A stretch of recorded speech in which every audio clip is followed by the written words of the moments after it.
Coisa chata é abrir porta de palio. Aquele treco. Será que... Vamos ver. Olha. Cadê o barulho? Adivinha? Essas chama de oringue. Coloquei aqui no vão aqui, ó. Né? Dá pra ver um pedacinho de ali, ó. Só tirar esse parafuso, colocar entre ali e já era. O barulho se foi. Colocar na outra porta.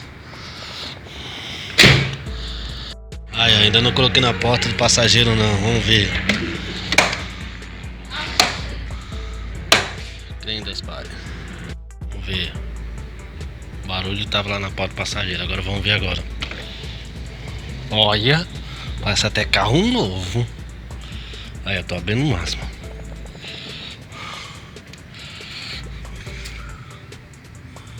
Olha lá.